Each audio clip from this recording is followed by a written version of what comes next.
আসসালামু আলাইকুম, welcome to Tanis kitchen. আজকে আমি ডিমের কোরমা রান্না করব। চলুন শুরু করা যাক। প্রথমে আমি 6টি ডিম ভালো করে সিদ্ধ করে ধুয়ে একটি পাত্রে নিয়েছি। তারপরে আমি এখানে 10-12টা কিশমিশ বেটে নিয়েছি, চীনাবাদাম বেটে নিয়েছি, পেঁয়াজ বাটা নিয়েছি, তারপরে তেজপাতা, দারচিনি, এলাচি আর কালো গোলমরিচ নিয়েছি। নিয়ে এগুলো সবগুলো এক সাইডে রেখে দিয়েছি।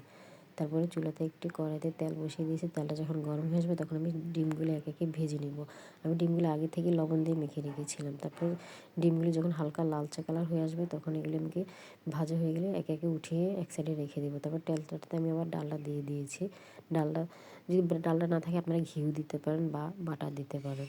তখন যখন আমার তেলটা গলে আসবে তখন আমি একে একে সবগুলো উপকরণ দিয়ে দেবো। আমি পেঁয়াজ বাটা দিয়েছি, কিশমিশ বাটা দিয়েছি, বাদাম বাটা দিয়েছি।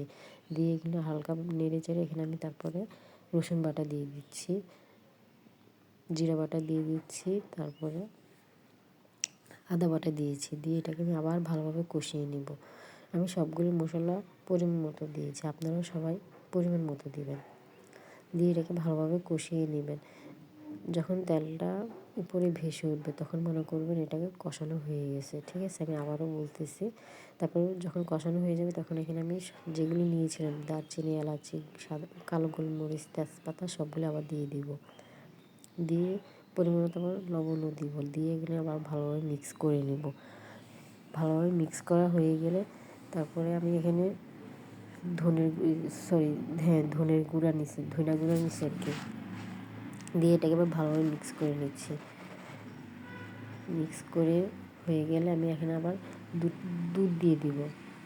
আমি এখানে পোস্তার দানাটা দিতে মনে ছিল না, পোস্তা বাটা দিয়েছি। দিয়ে এটাকে আমি আবার ভালোভাবে কষিয়ে নেব যতক্ষণ না পর্যন্ত এটাকে কষানো না হয়, তেলটা উপরে ভেসে না ওঠে।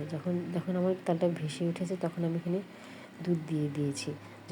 যাদের বাসায় গরুর দুধ থাকবে না তারা আপনারা পানিতে পাউডার দুধটা মিক্স করে দিয়ে দিতে পারেন। আপনার পরিমাণ মতো দুধটা দিয়ে যাতে তরকারিটা কষানো হয়ে যায়, এখানে মশলার গন্ধটা যাতে না থাকে ততক্ষণ পর্যন্ত আমরা তরকারিটা কষাবো।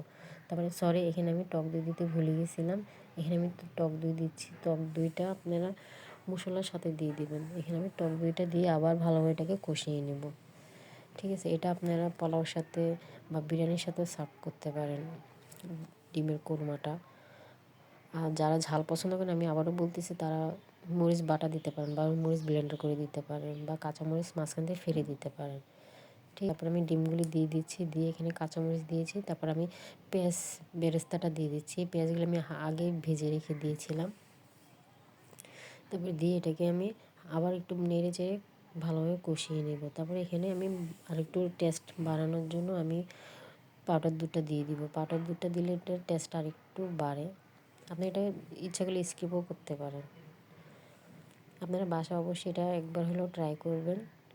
কার কাছে কেমন লাগছে আপনি আমাকে কমাবেন।